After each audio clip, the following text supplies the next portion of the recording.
Welcome to the Play It By Ear podcast.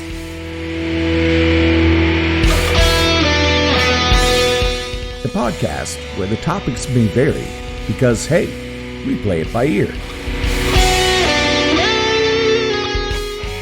And now your hosts, Eric Fiskus, Brady Liming, and Todd Griffin.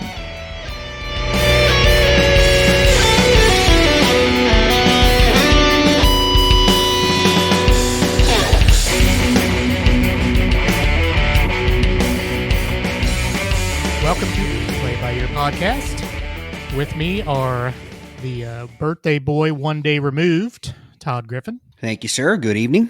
And Brady Liming. Good evening, good evening. We appreciate you joining us, as always, on Spotify, iHeartRadio, Apple Podcasts, our home site, anchor.fm/Play It By Ear podcast, anywhere you might find your podcast. Anywhere you found us, once again, we appreciate you joining us here.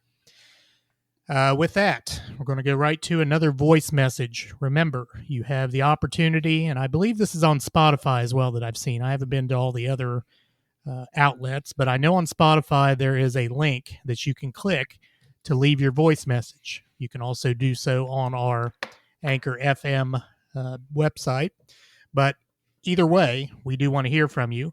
And tonight's voice message comes from Beth. So, Beth, tell us your feelings. Hello, Play It By Ear. This is Beth Press. I'm a 13-year classmate of Todd, a lifelong friend of Brady, and an acquaintance of Eric. I just wanted to say thank you for saving my sanity during all of this. As you all know, I'm a people person, and I'm working from home, so it's a struggle. I love the topics you've chosen so far, and I would love to hear some Sardinia Founders Day and some Lowell Richie kickball stories. Thank you, and keep recording the podcast. Thank you, Beth. Much appreciated. We're glad to be your company during the work at home phase of our lives here, and that's kind of where we all are, I believe. And I don't know if that's where we started with our purpose of doing this, but that's kind of where we've meandered to, I guess you could say, that we are off-the-wall company, where the crazy uncles that you never had, or maybe you did have, I don't know, but people seem to like that part, so I guess we'll try to keep that up. Agreed? Agreed. Thank you very much. All right. So, as the show always goes, this is Play It By Ear, and the way it works, we all bring a topic to the table, and we all have 20 minutes to have a roundtable discussion about that topic, and we always rotate as to who goes first in the roundtable, and tonight it is my turn. I get the honors to lead off, and the lead off is things your parents told you to get their way. Now, I'm talking about when you were young, a youngster. I heard that word earlier this week, and I'm thinking, man, it's like an old person word. Yeah, back when I was a youngster, Or a youngin'. So, a youngin'. A whippersnapper. Whippersnapper, yeah. Any of those things. But back when you were young, things that your parents told you, which, of course, were, what did you call them, Brady, earlier? Tales told by the... Oh, yes. I think I used the term... oh, geez, man. You put me on the spot. I'm blanking out. I did. Huswiffery. Oh, huswiffery. Yes. Tales Yes. of huswiffery. I'm breaking into my sophomore English lit classes. Huswiffery. Let's see. Sophomore English. Who was that? That'd be Miss Roberts. Yeah. If you're out there, Mrs. Roberts, thanks for listening. If not, that's who our sophomore English teacher was. Anyway, I do have a list. So I figure the best way we can handle this list, as we do most of our lists, we'll just kind of go down the list and we'll talk about if our parents actually told us this or not. And I'm thinking, just kind of glancing through the list, we probably have heard most of these. Okay. So number one on the list, sitting too close to the TV will Make Ruin your your eyesight? eyeballs rot. ruin your eyesight is what's on the list. I got I it. never actually heard the eyeballs rot thing. I don't know what Mousy was telling you, Brady, but They'll I spoil guess. and rot out of your head. Now, whether there's some scientific study out there that would tell you such a thing, can't say. But have you both heard that? Yeah. Well, the funny thing is about that also was you were being told to move away from the TV, but yet you were also in my house constantly being told to go turn the TV because I was the remote control. So it was I tried to save some time by just staying close to the TV. So you're constantly getting told to back up and then go to the TV and change it. So I'd like to know, did you close your eyes as you approach the TV and grab the knob? See where you're saving your eyesight? Did you shade your eyes? Yeah. I did not. Oh, geez. So on that note, it probably would just, your kids would just be amazed at the fact that you did not have a remote control. You actually had to get up and turn the TV. Yeah. Now, we were big time. We actually had a push button, like a number grid where you push the two numbers in, and that's before we got cable in Sardinia. That's what we had to do. We had to go up to the TV and push the two numbers in. All you needed was 5, 9, and 12. Oh, and 19 And for 19. your cartoons. And 64 if you're lucky. On Yeah. a Saturday morning. The Eyes of Cincinnati with Mr. Ed. Is that right? Is that what you said? a Oh, couple gosh, episodes yes. back? Mr. Ed and World Class Championship Wrestling from Dallas, Texas. Yeah. All right. Before you move on, I do remember the first remote I ever saw, real TV remote. My Honduran godparents, they had one, and it came in a big old styrofoam, like something that you would pack a kidney in if you were getting into the hospital in time. It was like a big old like styrofoam case, and the remote was embedded inside of it, but it had to stay in the styrofoam case. It's the first one and only one I've ever seen. So just throwing that in there for Really Interesting. historical I've never seen perspective. such a thing. Now, I call the remote, probably because my dad calls the remote, a clicker. Yeah. My wife calls the remote the buttons, which I think we talked about that Buttons. somewhere along the lines. The buttons.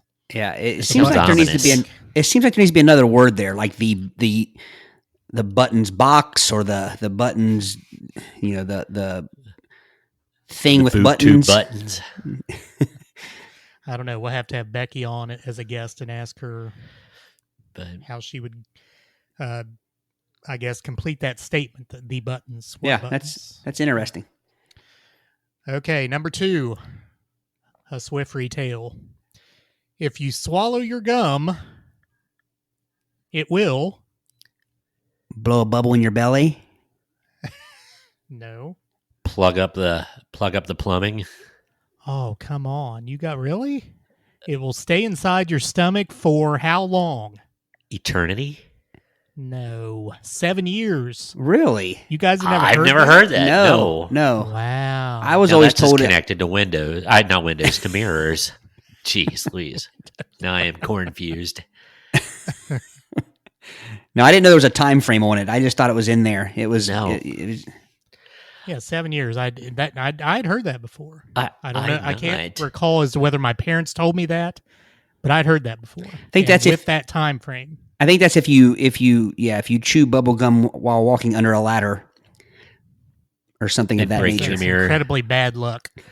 Well, that premise kind of sounds kind of crazy because if that were the case, people that were trying to lose weight, it just seems like they would just swallow a whole box of gum, because then that would be like, instead of gastric bypass, your stomach would just fill up with bubble gum and perform the same thing, wouldn't it?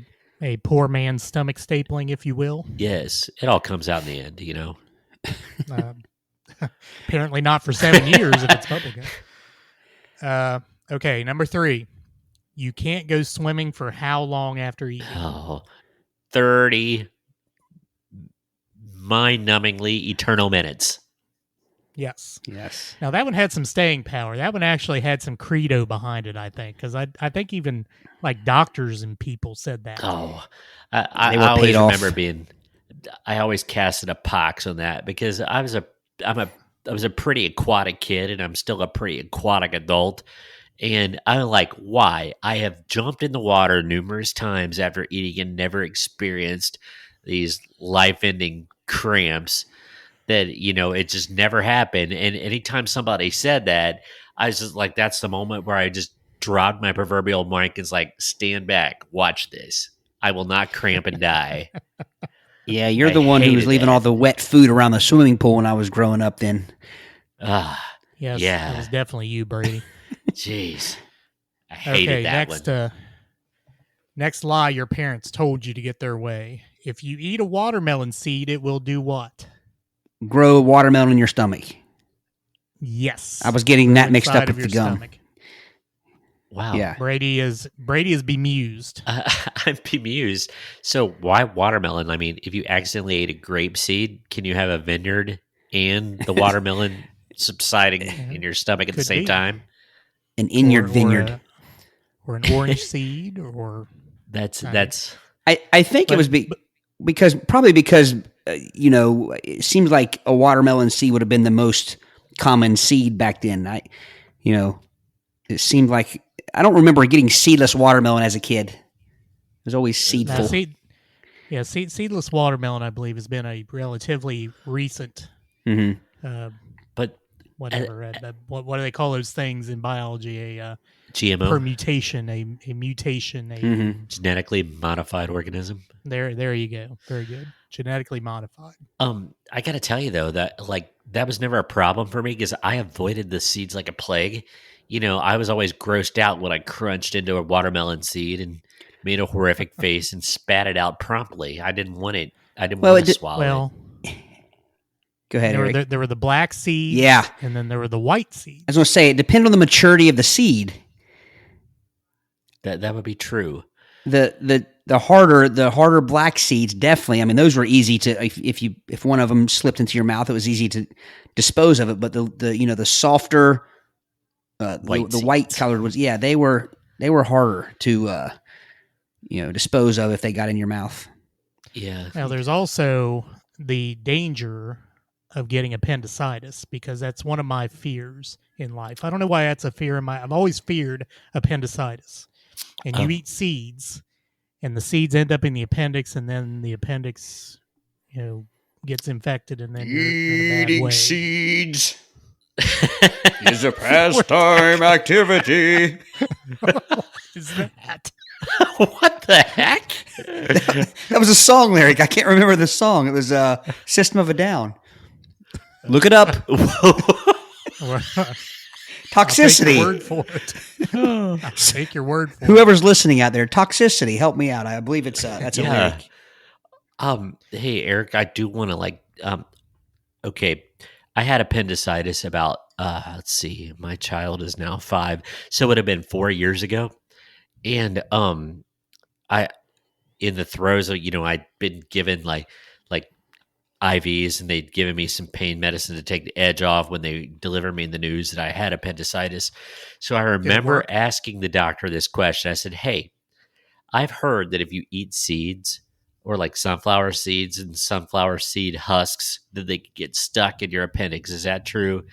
And he said, "Nah, not really." He said, "I'm not saying it never happens, but he said that was an overblown fear." So there you go. Rest easy, son. What about a bean skin? A bean skin? Gotta hate the bean skin. A bean sheath. Oh man. So how does one get appendicitis then? Your appendix becomes inflamed. Well, yeah. What inflames it? I don't know. Eating seeds. Oh my gosh. I'm never gonna be able to look at I was never a big System of a Down fan. But you would know the song if you heard it. I'm not doing it very much justice because it's just vaguely a memory in my I like head. hearing you do it better. Oh man. All right. Number 4. Next lie our parents. Actually, number 5. Oh, 5. Now, I can't say I've heard this one. Now, maybe you two have. If you sneeze with your eyes open, they might fall out. Or rot out, right, Brady? Rot out. They will pop out of your ocular cavities. I've heard you can't do, but I've heard you can't do that. Okay, Vicky. Vicky had a. I'm not going to say it Axe on murder here. reference. Yeah, don't say that. Have you heard that one? I've heard a not heard that. variation of it. I've heard that if you like people that like try to restrain their sneeze power by like pincing their noses, pincing their nostrils shut, the back of your head will explode. I've heard you could blow your eardrums out doing that. I mean, I could hear you could aneurysmize yourself. but- I've heard you can't keep your eyes open while sneezing, and I would also like to add that for anyone listening, please don't try it. we are not responsible for No. there's our disclaimer. Don't send us the bill. Okay, here's a classic. If you cross your eyes for too long, they will Get stuck. or stay that way. Stay that way. Yes. Can I offer the variation of that also? That if you Sure. make that face, if you make that, quote, quote, funny face, that it'll get frozen if you hold it too long. Yeah. I think that's on down the list. Oh, okay. Oh, is it? Because I'm sorry. You're fine. I spent a lot of time when I was a kid making weird faces, trying to make people laugh and people in my family yeah. laugh, and I was told that constantly that my It face always is going to made- freeze that way, Yeah. and maybe it always has. made I me- don't know. It made me wonder if there was like a children's hospital or home, and it would be like the Shriners Institute for Frozen Faced Utes that had like held their face too long, and then they were treating all these kids with frozen faces, and then Lou Rawls would have a telethon for them. Lou Rawls. Hey, we're kicking it old school here. Not to be confused with the Jerry Lewis telephone. That is correct. Okay, so the next one. Now this is beyond the Santa thing in general, because the whole Santa thing is a big parent lie, or a whatever you want to call it. What? Did I just ruin your life? You did. Yes. Be good, or Santa will bring you Coal. Of coal. coal. I've also been told reindeer poop. For real. Lumps of coal and reindeer poop. I'd never heard of reindeer poop being brought. That's beyond. I mean, coal would have at least some use. I mean, you could burn it in the stove, but I'll have reindeer you poop. I'll have you know that they use reindeer poop as fuel in Lapland. Okay, very good. Yeah, There I you never heard go. I never heard the reindeer poop. Definitely the coal. It was always going to end up in my stocking. I want to revisit. Let's go back to the reindeer poop. This does make sense, though. Think about this, because as other children, as Santa is on the roof and the deliveries are being made, those reindeer have to hold it for a while. So instead of getting toys, they clean out the roof of the reindeer droppings and give it to the bad children.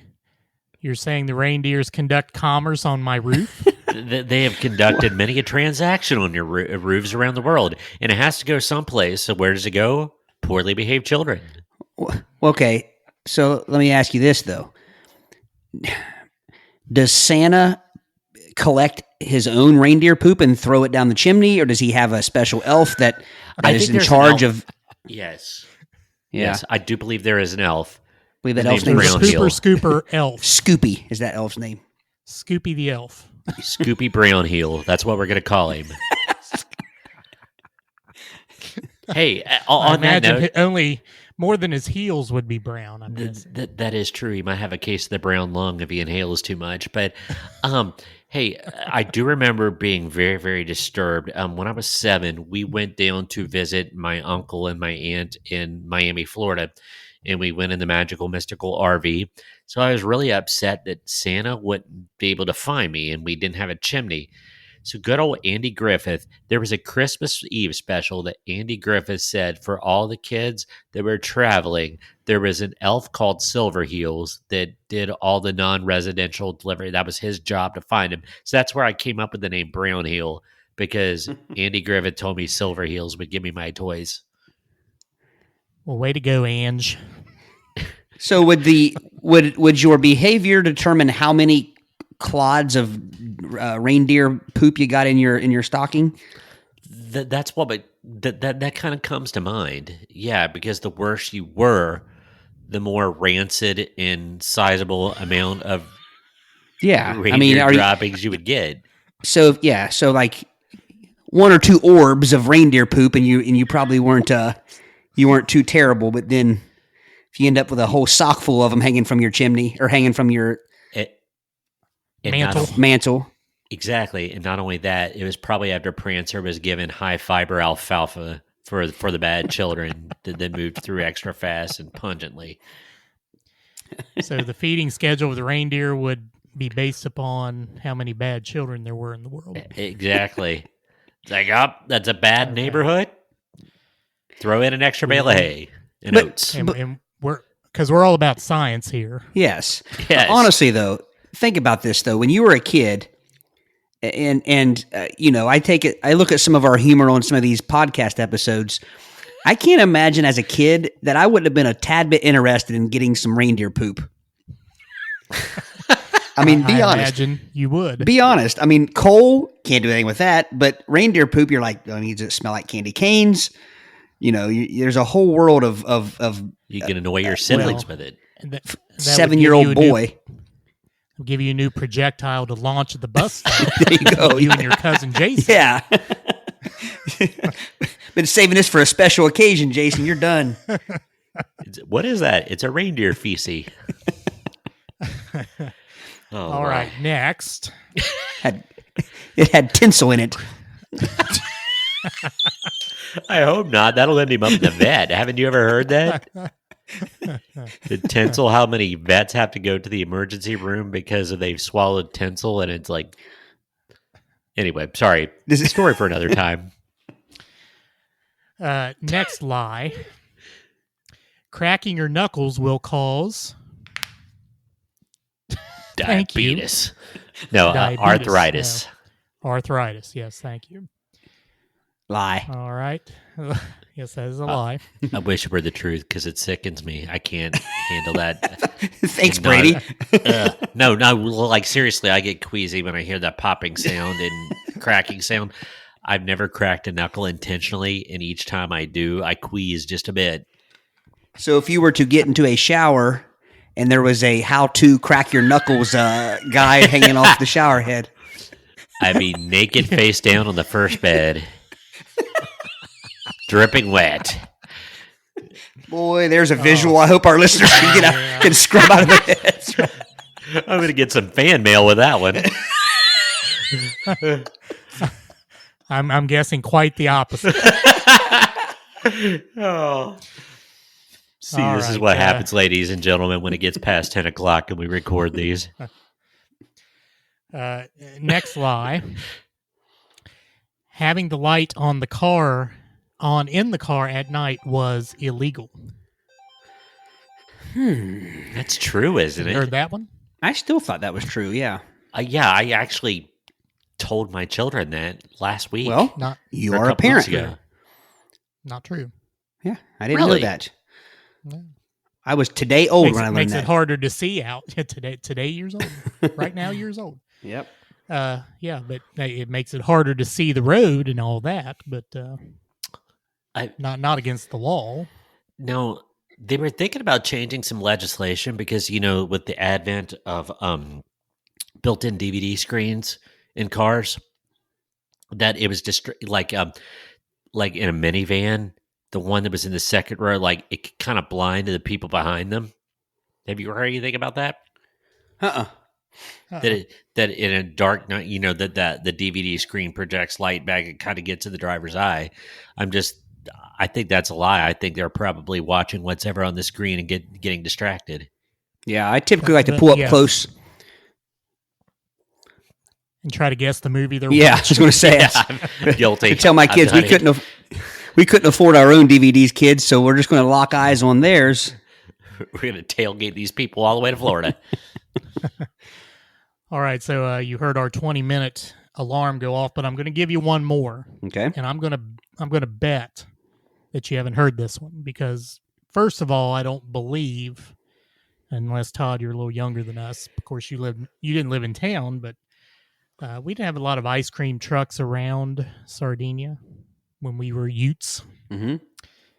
But this one's ingenious, and that's why I wanted to highlight it. The lie is an ice cream truck only plays music when they're out of ice cream. Oh, that's cruel. But ingenious. That is. That's worse than like candy rots your teeth or swimming after, what a childhood killer. You have a 5-year-old, you can use that one. You have one of the age that you can use that one. You know what? I could not in good conscience do that. I'm not, we all spoil our children a bit, but, there's limits to it. I could not deal with the heartbreak on the face of saying, oh, that means they're out of ice cream. That's just awful. That's true. But I thought you were going to say if no one's around to hear the ice cream truck playing music, is the ice cream truck really playing music? Well, now you're getting into college philosophy there. If a tree falls in the forest and no one is around, does it make a sound? Yeah, that's where I thought you were going with that at first.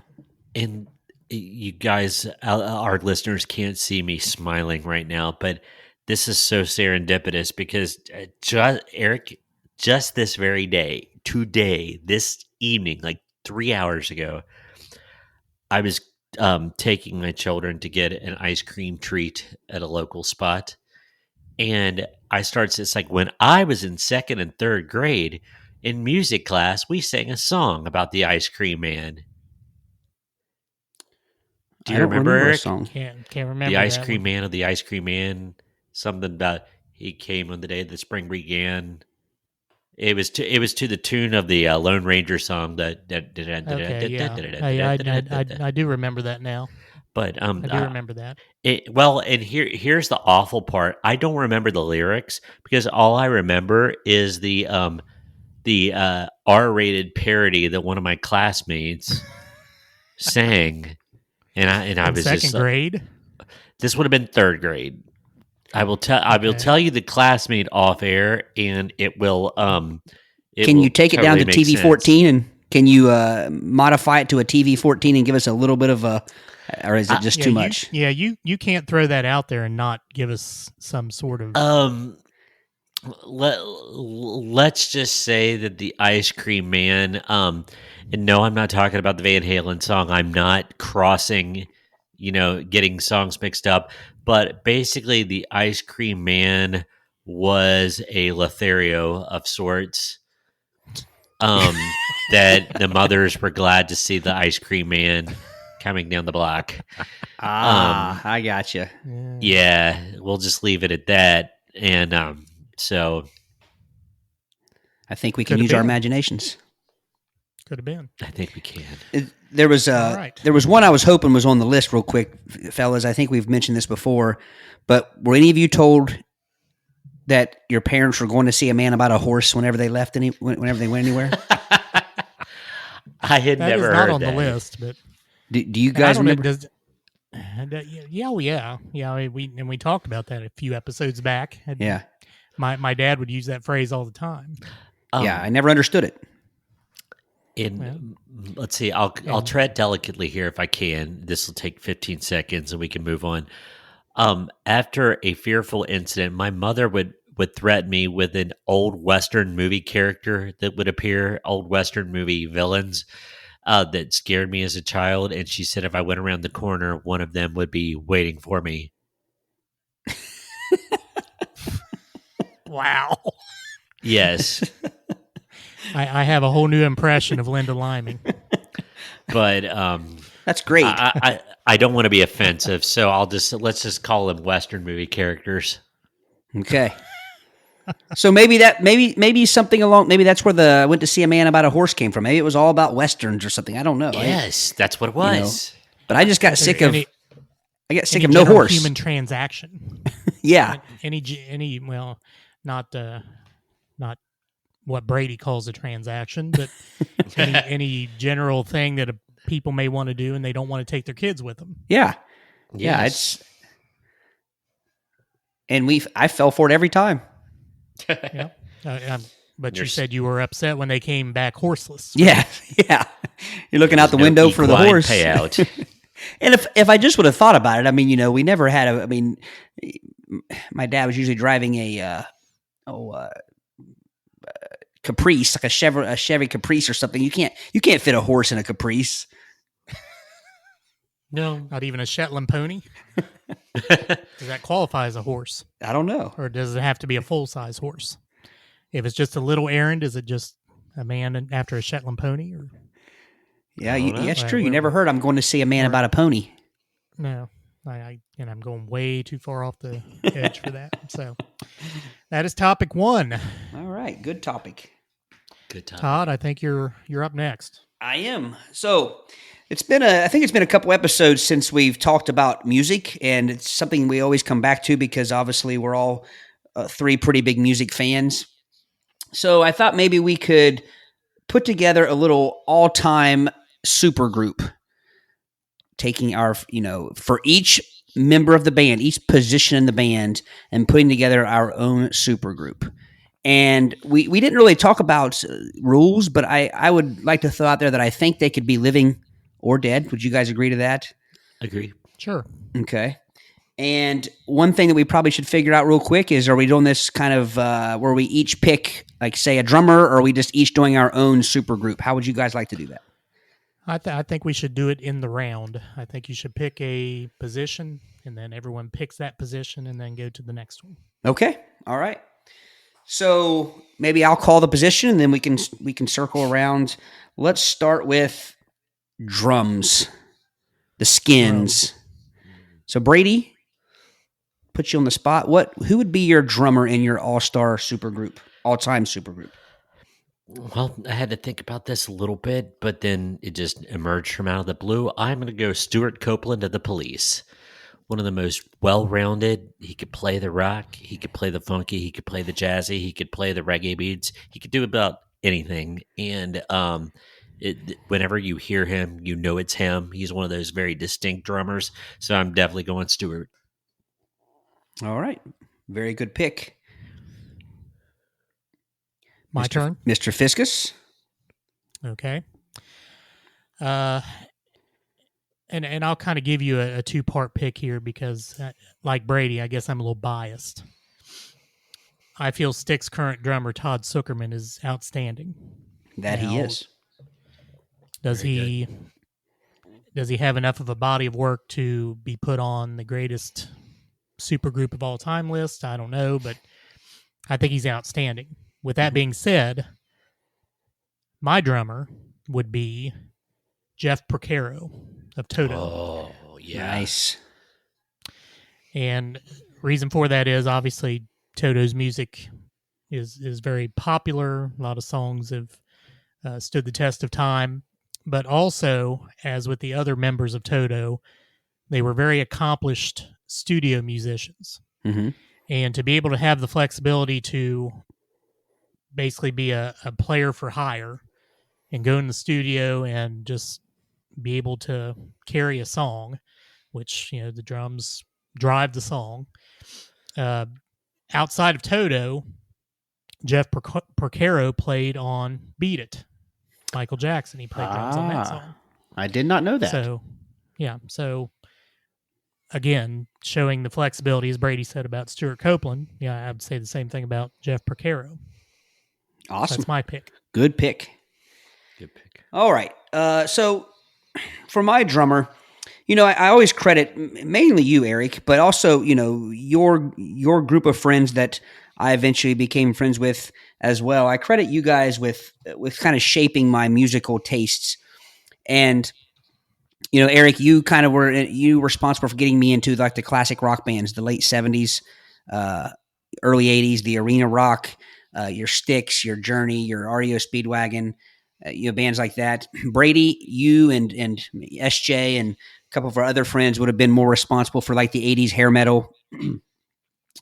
But the first music that I kind of, I guess, stumbled across myself, or that I did not really have a whole lot of people pushing me towards, was punk rock, and mainly the pop punk type stuff. I'm not a big fan of the whatever you want to call it, the Like the the Sex Sex Pistols. era. Yeah, I'm not a big fan of that. But anyway, and ultimately that's what I ended up my first 7-8 years of playing music. That's what I was playing punk rock and playing in bands, playing that type of music. And Blink 182 was probably one of the biggest influences on me for that style of music.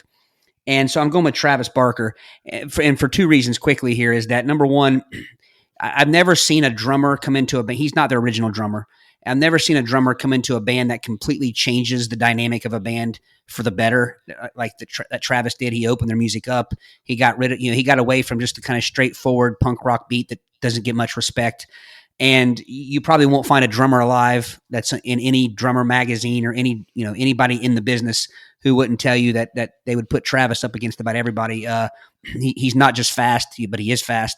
He's not, he's power. And the biggest thing I think the reason I would pick him is because when I go to a concert, I like to watch the drummer, and I've seen some of the greats, and I've never seen one as fun live to watch as he is.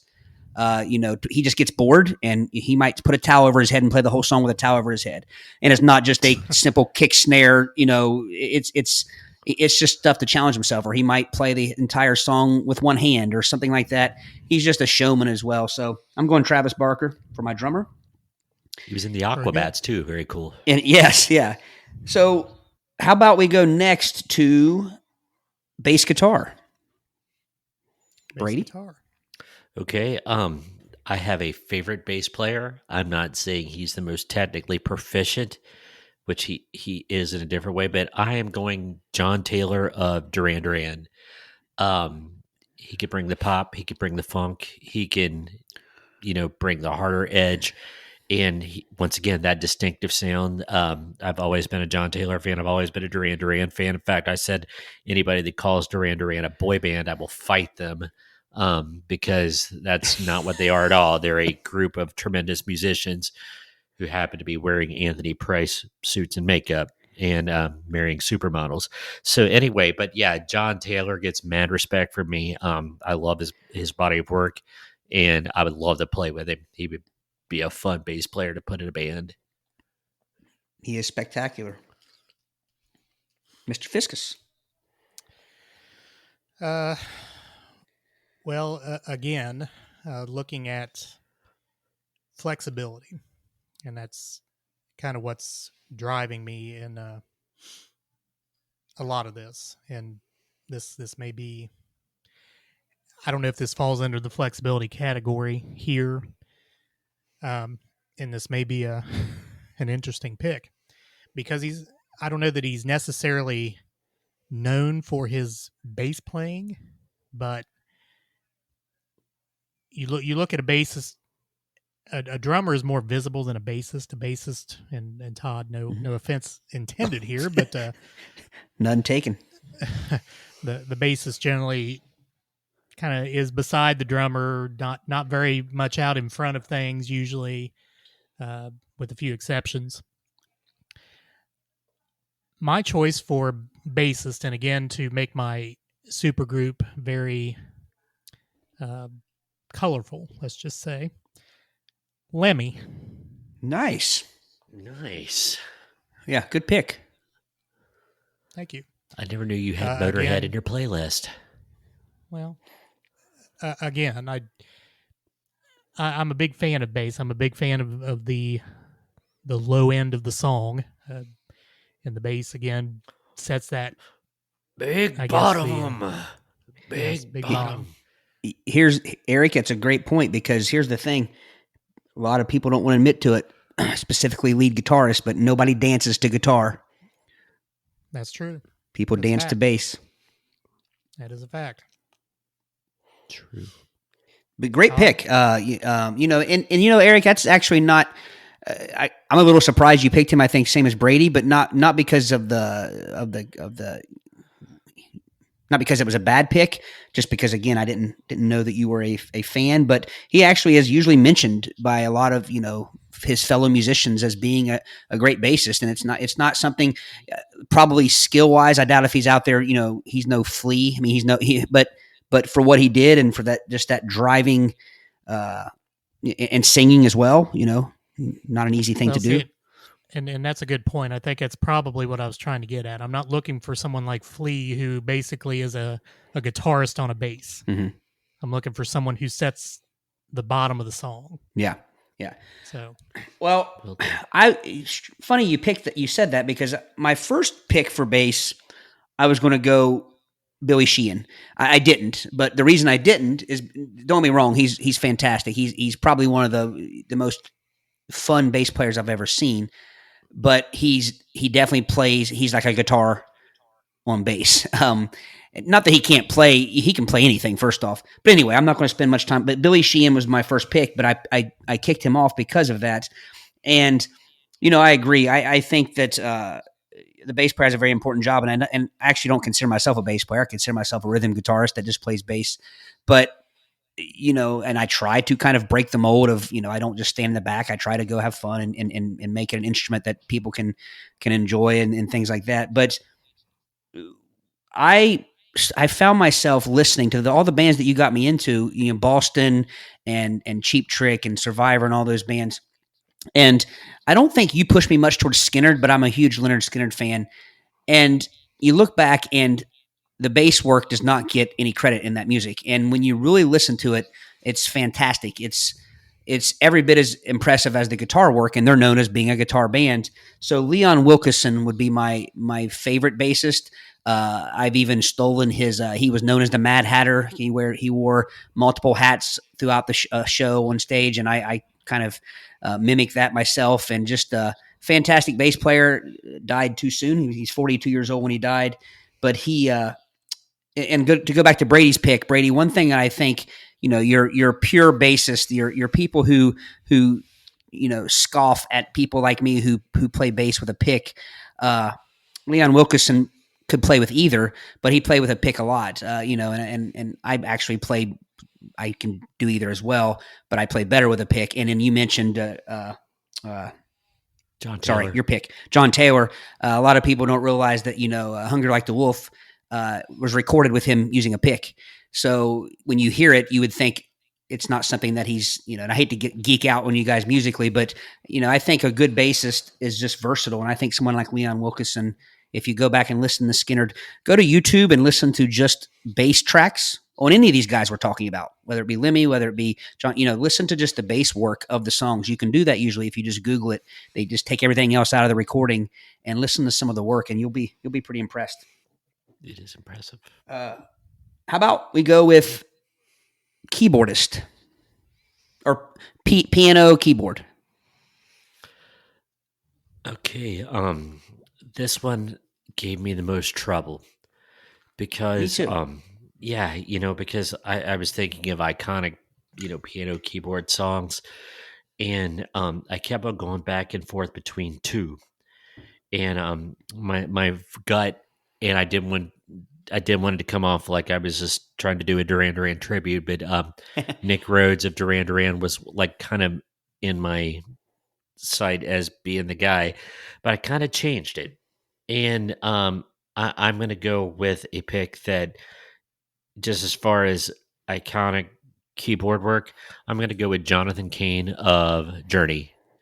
What a number of, just truly memorable, from the opening of Don't Stop Believin' to the opening of Separate Ways, to there's just so many cool keyboard things he's done.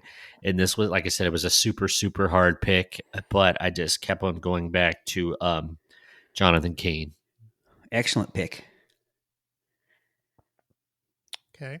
All around musician, right? I mean, he played. Didn't he play other things besides the keys as well? I believe. Yeah, he would play some rhythm guitar. Well, on Don't Stop Believin', actually, after the opening, he would switch to rhythm guitar a lot of the time.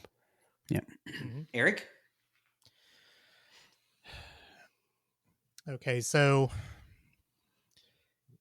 you have keyboardists and you have piano players. Mm-hmm. So, and I like Brady, this was rough for me because to me they're kind of separate in a way. Um, so I guess for this particular part, you're looking for someone who does well at both. So that kind of leaves out people maybe, well, and maybe it's just me. I guess just No, I each get to that their mind own. thinking. I totally understand. Yeah. Uh, so in my mind, that leaves out people like Billy Joel or Elton John or anybody like that. Um, again, I want flexibility in my band as Mm-hmm. far as people who can do both. So again, I may be a little biased, but I will say Dennis DeYoung showed a lot of proficiency on the keyboard, a lot of proficiency on the piano, and rock ballads. So again, my bias does show there, but uh, Dennis DeYoung for my particular band. And great vocalist. So Yes, yeah, he was a triple threat, yes, or is a triple threat, I should say. So yes. I am going to go. Don't feel bad about you guys, the bias, because I am going to stick with Skinnerd, and I'm going to go with the late great Billy Powell, and definitely more piano than keyboard, just because of the style of music and the time that Skinner was starting to get big, and there weren't a whole lot of keys as much, keyboards or synths and things like that, as much as just straight piano. And I think that's one of the things. Again, Skinner gets credit for being a guitar band, but think about how many rock guitar bands had a rock and roll piano player with them. They made the piano part of the rock sound of the rock band. And if you listen to Tuesday's Gone and you listen to the piano work on Freebird, like usually a live version of it or something, I don't think I've had many keyboard or too many piano solos / just piano work in a song kind of move me as much as Billy Powell's work in those two particular songs. So I'm going Billy Powell. Good choice. Very good. And so let's move on to. Okay, I broke it up with two guitarists because I felt that was important. So let's go with lead guitarist first. I threw a wrench at you there. I know you were probably expecting rhythm guitarist, but let's go lead guitarist first.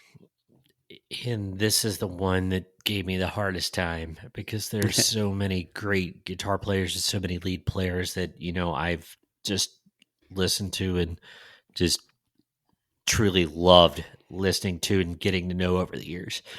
But I'm going to go with my favorite, a guy that can kind of do it all and has his own unique spin. But I'm going with Nuno Bettencourt of Extreme. Here's a guy that can Nice. rock it out on acoustic. He can metal it up. He can compose. He can just absolutely shred, and also do it in a very unique way. He's not Mm-hmm. just speed scales. He can play them fast, but just it's his own sound and his own touch to it. So after a lot of everybody expects like Eddie Van Halen or Ingve, but I'm going Nuno because he's an incredible songwriter, and he can pick up the acoustic and tone it Mm-hmm. down and play more than just three chords. Actually, like one of the few times my jaw was just dropped when I saw him doing it. I think, what is that called? It's an instrumental break. I think it's called Midnight Express. He plays on acoustic, and I've just never seen it done before, and I've never seen anybody else do it. And I'm quitting guitar because I'm never even I don't even know how he did that sitting there Mm-hmm. 2 feet from him watching it. So yeah, Nuno's my guy. Good pick. Very good. Again, I will say like Brady, this one gave me a bit of a pause. Actually, both guitarists, because um, in the within the bounds of a band, I think now, and I'm saying this totally offhand because I personally have never been in a rock band per se as a guitarist, but it seems like there's a certain mindset to being the lead guitarist versus a rhythm guitarist. Mm-hmm. So maybe in this particular instance in my band, I don't want someone who is flexible. I want someone who does that job. So, The and maybe stunts it's and the party cliche. tricks. Well, yeah. So maybe it's cliche, but I choose someone who set the modern lead guitarist role in Eddie Van Halen. Can't go wrong with that pick. Can't go wrong. Yeah. He was right there close in my list, but he's the man. I thought about Hendrix, but Hendrix probably a little too. I don't know. It's not modern. Mm-hmm. Eddie Van Halen is the modern lead guitarist to me. Well, and think about this. Think about how many of the greats, the modern greats. And when I say modern, obviously 80s on. There would be no so and so if there wouldn't have been an Eddie Van Halen. You know what I mean? It's right. He was so influential, and I think a lot of people were trying to be him. And I think that there's probably 10 to 15 guitarists that we probably could put on this list, and anyone listening who is a fan of music and a fan of guitar, guitar playing, I think would probably completely agree. I've been fortunate enough to see a lot of concerts, many with you guys, and a lot of different types of music. And I've probably seen every great guitarist that I've ever wanted to see. I've seen Eddie a couple of times, Yngwie, Satriani, and I'm going Nuno as well. Brady, are we allowed to Really? have the same pick? Sure. Yeah, because Absolutely. I had Nuno down. I won't. There's our buzzer, but Nuno, classic, just that funk that he brought that was so different than anyone else. His style, it was tasteful. Also, one thing you didn't mention, Brady, very good singer, great backing vocalist. Of course, we're picking him for his guitar skills, but I'm the same. I put him up against anyone because I don't think anyone else can do anything that he can't. But I think he can do some things that other people can't.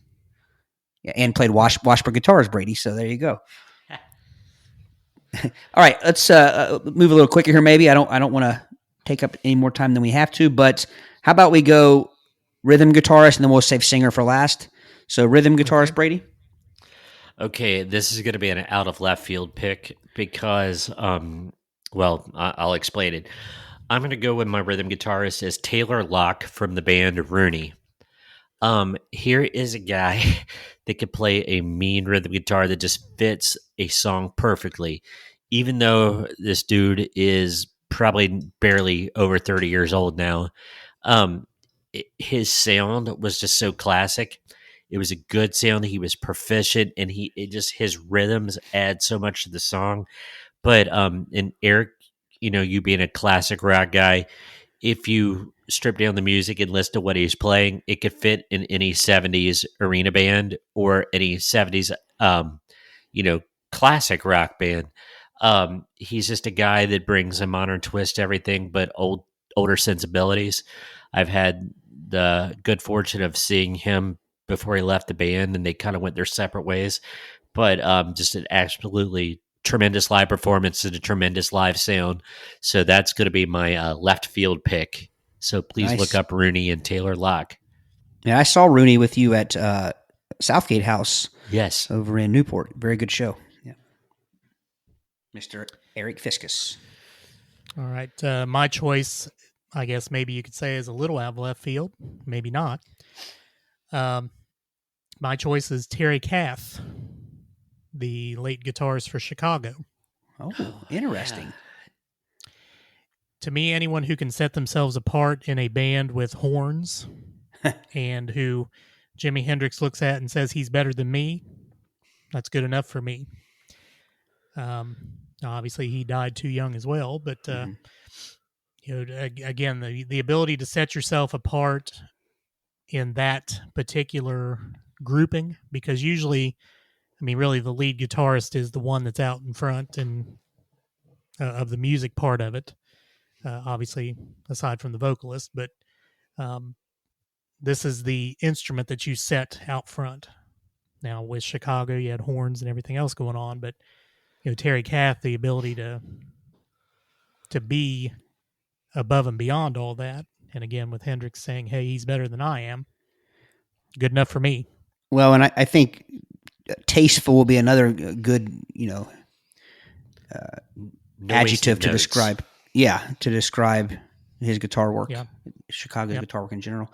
Well, I had one on my list that I think everybody obviously knows. Maybe not. If you're an AC/DC fan, obviously Angus Young gets all the credit. I had Malcolm Young down. Again, the late, great Malcolm Young, who gets nowhere near enough credit, for keeping the rhythm going while Angus is doing his thing. But I scratched it out at the last minute because I remembered somebody who, again, looking at personal influence here, Johnny Ramone.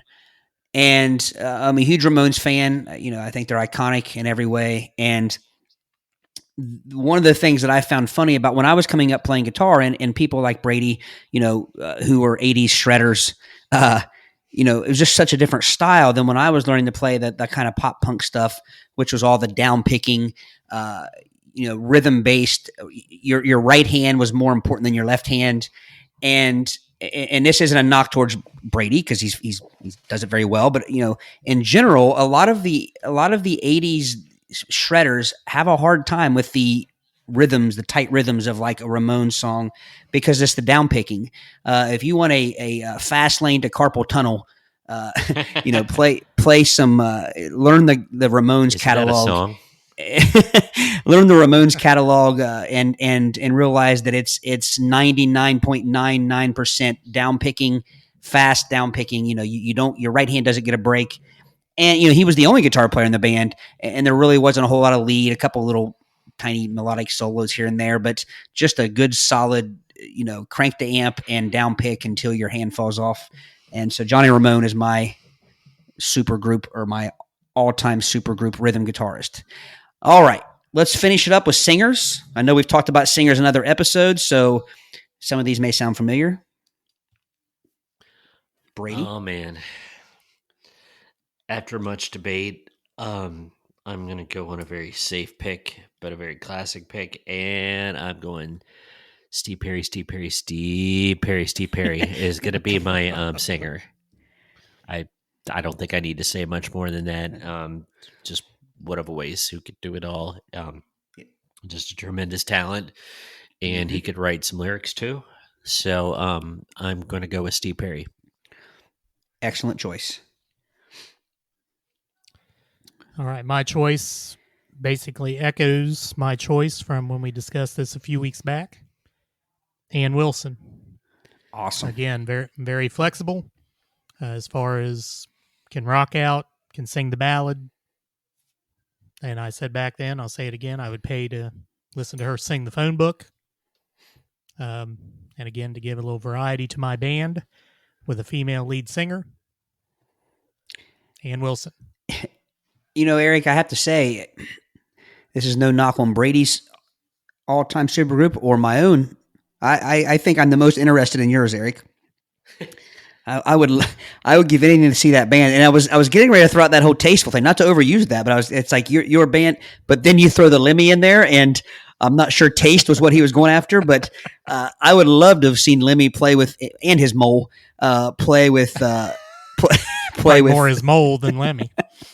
Play with this group. So I'm very your group excites me. I'm going to round mine off with Sebastian Bach. So I went 80s with the singer. I think, again, he was capable of hitting any note and just power. I go back to the song, I Remember You. I don't know that there's a better vocal performance that I can think of. I think I said that in another episode. So I'll stop it right there. I'm going Sebastian Bach, and that rounds off my all-time Supergroup. Hey, Todd, Okay. Evidently there's a YouTube clip someplace. I've never seen it. But he's doing sound check warm-ups, and he's singing Hopelessly Devoted to You from the Grease soundtrack that Olivia Newton-John sang. And they just said it's enough to give you goosebumps because his performance was just... I'm sure. Yeah. Google sometime, you go search other people singing, like the one that comes to mind is I watched a Carrie Underwood clip of a concert where she was covering "I Remember You," and watch how she she has to step down on the when the key change at the end. Watch how she even has to, and she's a great singer, awesome voice, and how that's a female top notch singer that knows to back away when it and not even try to tackle what Sebastian Bach was able to do in that song. So there we have it. Sebastian Bach can't even do it anymore. Oh no, not at all. I'm not sure he could do it back then, other than in the studio. But I didn't see him live back in the '80s. I've seen him live several times since, but I don't know. He did live Broadway. He did. Well, that's true. Yeah. Jekyll and Hyde. He played the lead role in that, and the man's got some seriously well trained vocal, abilities. I think he could do it. A good autobiography too. I read it, so he talked about his vocal preparation. He could do it. I just don't think he could do it anymore. Yeah. All right, gentlemen. Thank you for sharing your Supergroup. I know that topic maybe didn't have quite the humor out there for our listeners, but hopefully some interesting thought process, and people start maybe picking their own Supergroups. Share them with us on our Facebook page or a voicemail. Leave your choices, and we'll put them in the next episode. Absolutely. Brady, you're batting cleanup today. I'm gonna bat cleanup and how sweet it is. My topic, I'm gonna be stealing Todd's thunder a little bit. I usually don't get into the food topics, but I'm taking the mantle of the food topic today. And we talked a couple episodes back about your quarantine house, and who do you want hanging out with you. So my job is to get your mouth watering and your sweets alarms going off by talking about what is on the dessert cart in your quarantine house. Now you've seen the upscale restaurants where they have the dessert cart, and they bring out that cart and they open it up and you could just choose from an array of desserts. So what is on your dessert cart, gentlemen? It must be a fancy quarantine house if we have our own dessert cart. Yeah. Hey, are there parameters to this as far as, are we picking from a particular type of dessert, and like maybe what's your favorite cake, or is it just wide your open? And dessert? It could be a pie. It could be a cake. It could be a crumpet. It could be a tart. It could be, it could be a scone. It could be anything that you wish. It is your dessert cart. It could be, an after dinner and a après-dîner cognac and a cigar if you wish. What is on your dessert cart? And let's see. Does anybody want to volunteer to start this off? Or do you want me to? I'll go. Okay. And only because Eric mentioned earlier in the beginning of the episode that yesterday was my birthday. And 3 years into my 40s now, it's not getting any easier. But the one thing that remains as good as gold for me is my once a year birthday treat of red velvet cake. And my mom, who I don't talk a lot of, I realized the other day that I talk a lot about my dad on here, but not much about my mom. Again, one of the most amazing people I've ever met, my mom. And every year she makes me red velvet cake. This year she made red velvet cupcakes so we could share them more with my son, whose birthday is next week. So that's any dessert cart that I'm going to be associated with has to have red velvet. But here's the catch. And I do not mean to insult any red velvet cake bakers out there, but there is a certain kind of icing that goes on red velvet cake, and it is not cream cheese icing. There is a red velvet cake icing that is specifically made for red velvet cakes. The ingredient card growing up in my house said red velvet cake icing on it. It involved pots and pans and a steam on the stovetop. I mean, it was not it wasn't from a jar, and it was not cream cheese based. I don't even know how to explain it. It's just a fluffy red velvet cake icing. So there you have it. That's my first dessert. So back up. The red velvet cake icing that your mother makes is not cream cheese based? No. That's interesting because usually that's the basis of red velvet cake ice. That's what the stores would have you to believe. But and I know this wasn't like a recipe my mom, because I mean I could tell from the recipe card it had been passed down several generations. So I'm just I'm joking halfway here. I don't like cream cheese based icing on red velvet cake, but it's better than no red velvet cake. So if you've never had my mom's red velvet cake, you guys should have some. So I gotta ask, did you have crazy meatloafs? No, I didn't get. Well, because of the quarantine and stuff, we didn't get to have dinner together. It was pretty much just picking up the cupcakes and maintaining our social distancing and then bringing them home. But I do have a quick funny story. Sorry, I didn't mean to talk so much about this first dessert, but I was eating it last night and I realized that I'd forgotten to stop and get any ice cream. And I like just plain vanilla ice cream with my red velvet cake. And so I'm thinking and I'm panicking. I'm like, I got to have some ice cream, but I didn't really want to go back out. So I realized that we had some miniature ice cream sandwiches in the freezer. And I thought, those have ice cream. Those have vanilla ice cream in them. And at first I thought, okay, I'll just scoop the ice cream out. But I thought, nah, you can't waste the cookie. You can't wait, you can't waste the cookie handle. And so I just chopped the mini ice cream sandwich and I put it in the bowl. I put 2 cupcakes in a bowl, a mini ice cream sandwich, and I just kind of ate them together. So I made my own ice cream out of ice cream sandwiches. So were they the ice cream sandwiches with the chocolate, like you could peel off? Yeah, you could have. Yeah, it would have been easy enough, but it seems like you So could have you peeled left off the the chocolate exo on. sandwich. I left the chocolate on. Yeah, because oddly enough, chocolate and red velvet go very well together. Oh wow, Fair sounds enough. pretty good actually. Eric, what say ye? What is on your dessert cart? So are we just doing this one at a time? Is that what we're doing? Sure. Sure, why Okay. not? My favorite dessert is ice cream. I love most kinds of ice cream. And as boring as people may think I am, I like vanilla ice cream, just like you do on your red velvet cake, Todd. I mean, I don't need any frills to it, but if I had to pick a flavor of ice cream, it would be chocolate marshmallow. I love chocolate marshmallow.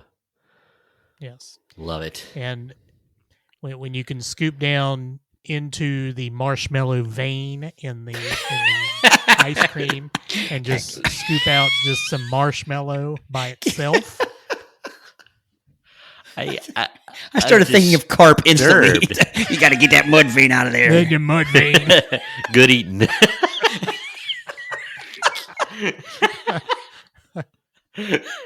Oh man, Indeed.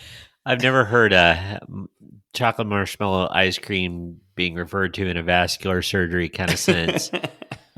Oh wow, I love chocolate marshmallow is actually one of my favorites. Hey, Eric, have you ever had Ben and Jerry's fish food? PHISH fish food. I have not. Oh man, it's a tremendous. It's chocolate marshmallow, but it's got a little chocolate fish in it and a little dousing of caramel. It's great stuff. Great stuff. One of the best ice creams ever. Eric, you may know of this. I might change your life here, but if you go to UDF and get a chocolate shake, if you look behind the person making the shake, you'll see a vat of peanut butter and then a vat of marshmallow. Marshmallow. Yes. And if you ever had a shake there and tell them to put the marshmallow in it, the marshmallow fluff or cream or whatever in the chocolate shake? Yes, I have actually. Man. It is amazing. Yes. It's inspired me. I want to get a chocolate malt with some fluffery in it. Yeah. That's why it's there, man. They'd be happy to use it. Sounds good. I'm not sure why I'm speaking for every UDF shake maker, but it's like, oh man, I just saw every person behind a UDF counter is like, somebody is speaking for us, and I don't like it. Want some marshmallow? Be happy to use it. I'm gonna kick off with a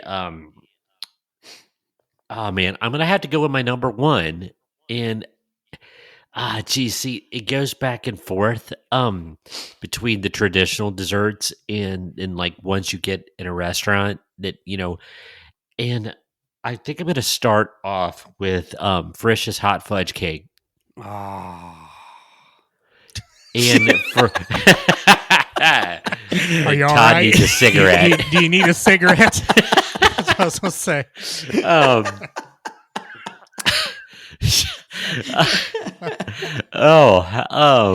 This quarantine's been rough on me, guys.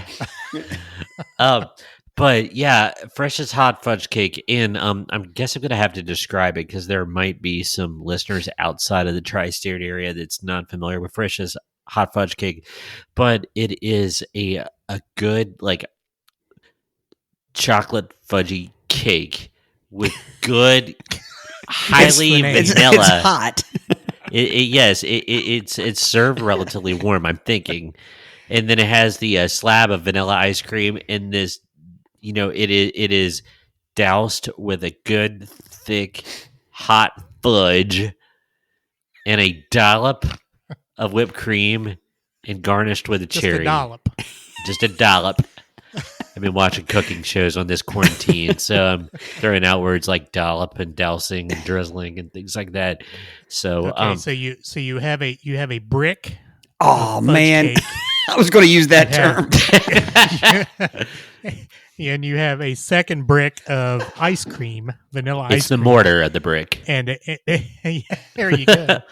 2 bricks of fudge cake, and the mortar is vanilla ice cream, a block of vanilla ice cream with hot fudge on top. And it's stuccoed with hot fudge. Stuccoed. Indeed. Yeah. Much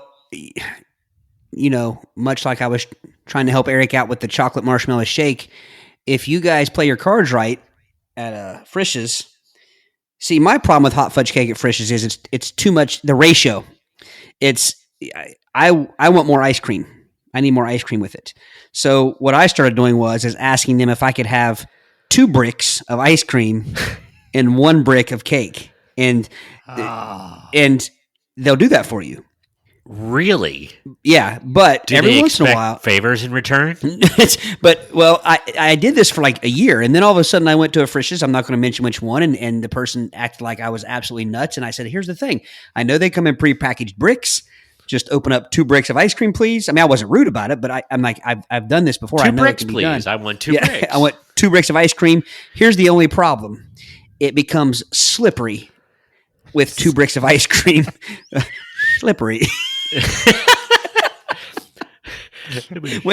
Slippery. I hate it when my hot fudge cake is slippery. Yeah, you don't want to chase it around the dish. But anyway, if you prefer your ratio, like I do, more ice cream than cake, you can ask them and they'll do that for you. They'll be happy to do that for you. Frisch's. See, my ratio, I like that hot fudge lava.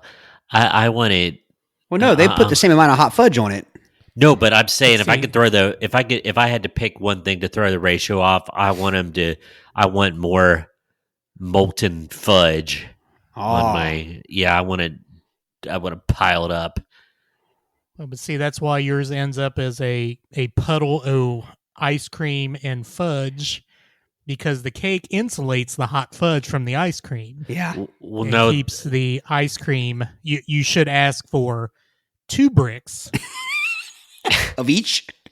3 bricks of cake and 2 bricks of ice cream. See, no. That's just crazy.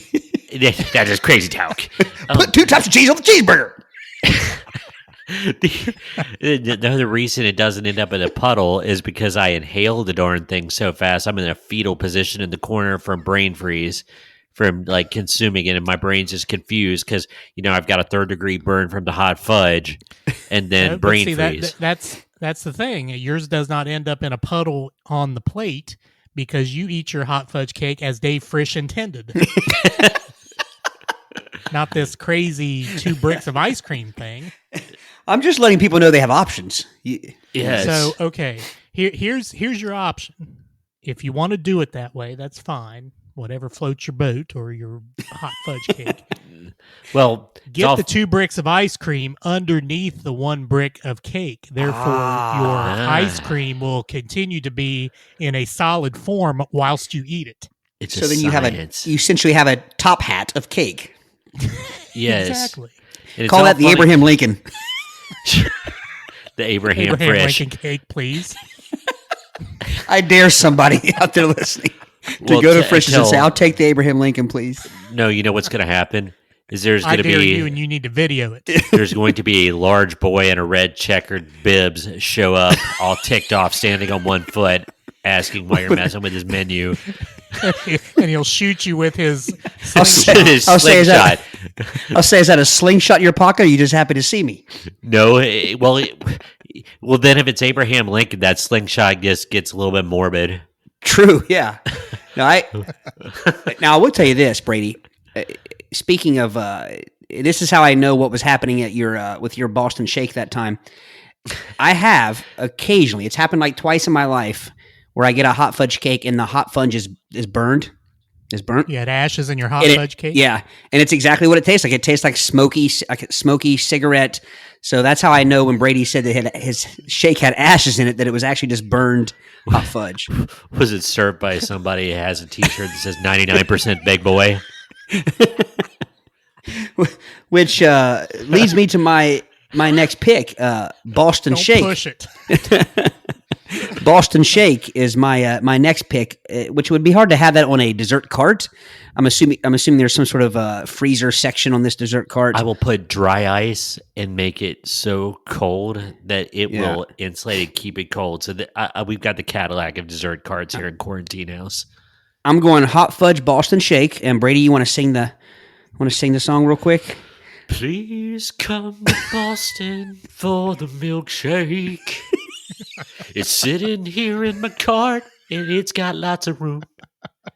You can sip in a straw and not taste the ashes. Sorry. Dave Loggins, ladies and gentlemen. All right, what's your next pick, Eric? Cheesecake. Nice. Doesn't matter, but with various and sundry toppings. It can be fruit topping. It can be chocolate. It can be, again, whatever you like. Cheesecake. Question. Now, I know where I'm leaning, but when you say cheesecake, do you mean the kind that comes in like the pie plate that is served cold with a graham cracker crust? Or are you talking about like the kind that's baked, what they call New York style, and if you bring the other one out, they look at you like you're a Philistine, like there's only one kind of cheesecake. So which kind do you prefer? Definitely the graham cracker crust. Yeah. But like the whipped cool, kind that you kind of get in a box like Mom used to make, or the cheesecake that comes, it's actually baked, I think.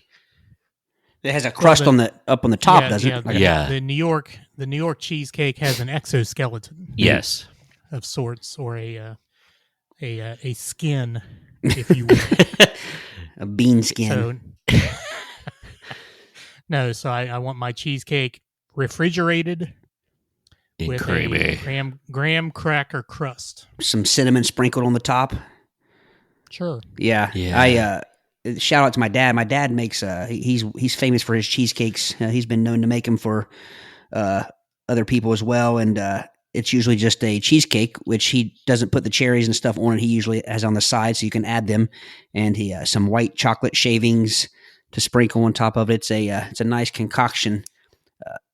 Best cheesecake I ever had, though, other than my dad's, and there's some excellent cheesecake around town here in Hillsborough. That's one of the things I love about living here is awesome cheesecake. But anyway, you can get them in gas stations. Yeah. But we were at Olive Garden several years back, City and I, and we were eating, and it was fall. It was getting that time of the year where everything's pumpkin, and we saw they had pumpkin cheesecake, and the waitress actually she do you want dessert? And we're like, nah, I don't think so. And she said, you got to try this pumpkin cheesecake. And I said, I don't really think so. And she said, well, here's the thing, I don't like pumpkin, and I don't like cheesecake, but I love this. Which I thought was odd, but she was exactly. It was delicious. Is that a selling point? Well, I think If it is. you're not looking for pumpkin and if you're not looking for cheesecake, why would you order this thing? Well, I think it was her tipping her hat to how tasty this dessert was. And I haven't had it since. I've had other pumpkin cheesecakes that were good, but nothing like this. And I haven't even been able to catch it at Olive Garden. I don't know if it's an annual thing, but it was the best cheesecake I've ever had. Olive Garden pumpkin cheesecake. Now to me, and I know this is not dessert, but it's like when people say, I had some fish and it didn't taste very fishy. and that's considered a good thing. Oh, if my mother is listening, this is a true story. And she is. Thank you, Mom.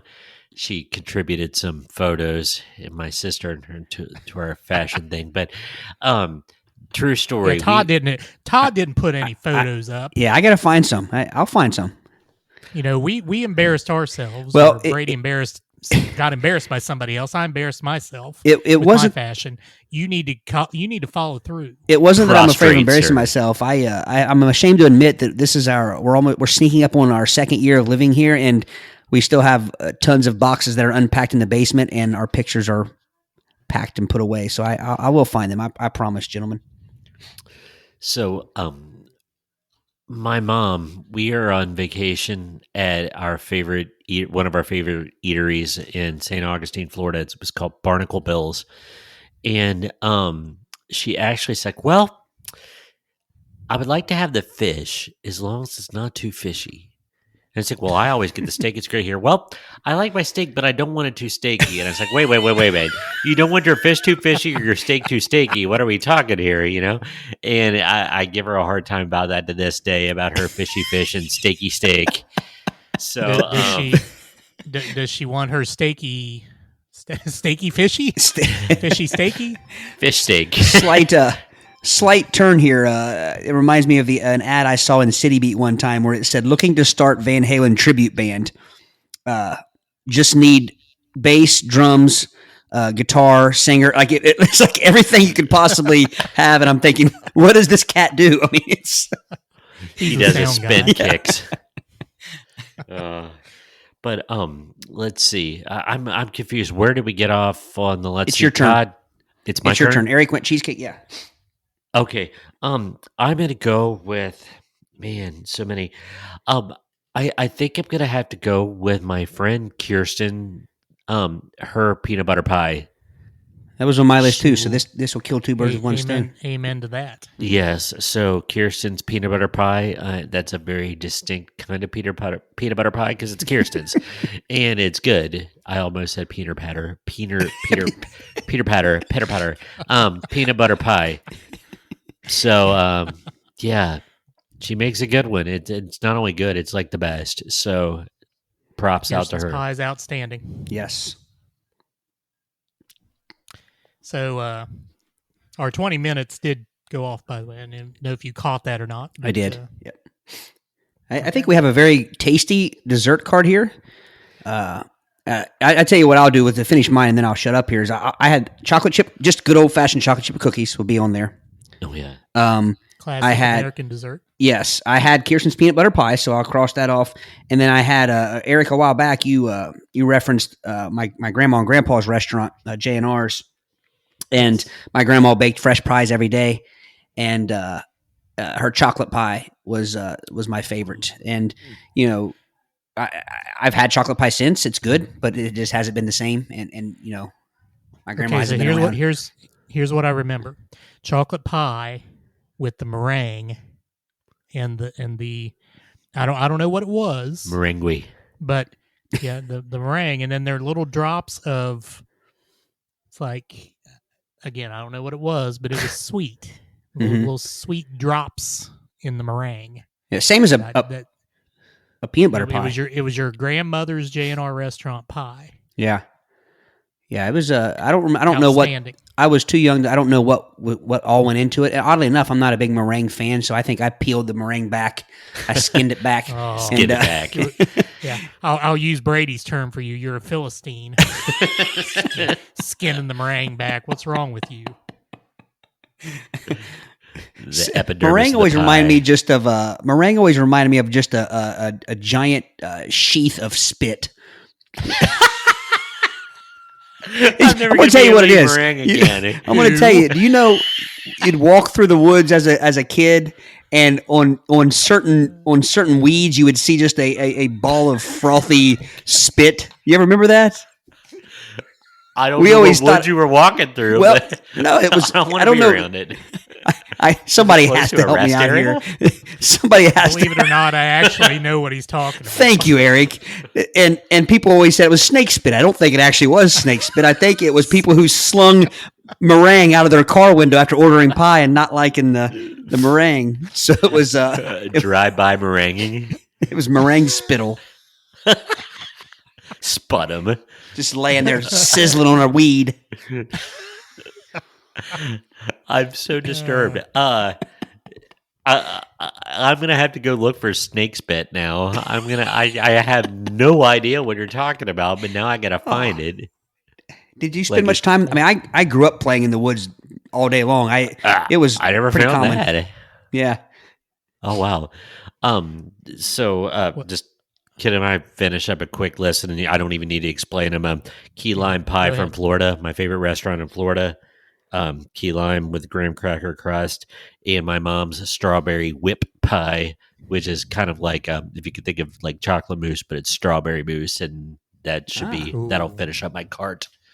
Nice. Gonna have to make a request for Linda Liming to make us one of those. That sounds. And we'll eat it on I'm sure line. I'm sure I've had it along the line somewhere, but True I'm story. It's my intrigued. birthday pie. That's what I always ask for my birthday. It's like instead of a birthday cake, I get a birthday strawberry mousse pie. nice. Eric, you have more on your list you wanted to finish off before we call it a night? No, I think my list is good, Okay. but I'm sure with all of our dessert carts and we're in the quarantine house together, then we all gain 20 pounds. Especially if I have Emma Stone delivering it to me from my quarantine house. True that. All right, gentlemen. 3 good topics. As always, you guys did a fantastic job, and you carried me along. So Hey, well, I think we all did. Hey. We all did fine. You're the Yes. DJ, we're the rappers. wiggy, wiggy, wiggy, wow. Hey, anybody see my sister Murgatroyd? Yeah, I think I saw her with Randy. He rocks the mic, you know. Wow, there's old school right there. All right. Thanks for joining us once again. As always, you can find us on Apple Podcasts, Google Podcasts, iHeartRadio, Spotify, among others. Our home site, anchor.fm/play it by ear podcast. Leave us a voice message, just like Beth did here earlier. And the past couple of episodes, we've had some voice messages on. We want to hear from more of you. Certainly want to hear what you have to say about what we're doing here, or you can even talk badly about us if you want. We'll What still we're not put you doing. on. There you go. That's usually what it is. You guys missed this and you guys missed that. Well, yeah, you're right. We can't deny that. So you do have that capability of leaving us a voice message.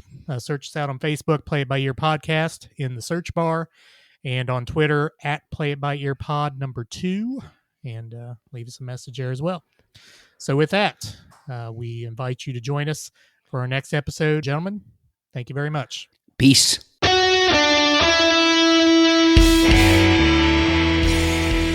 Thanks for listening to the Play It By Ear podcast. You can follow us on Facebook, Twitter at Play It By Ear Pod 2, and our website at anchor.fm/Play It By Ear podcast. Thanks again, and join us next time as we play it by ear.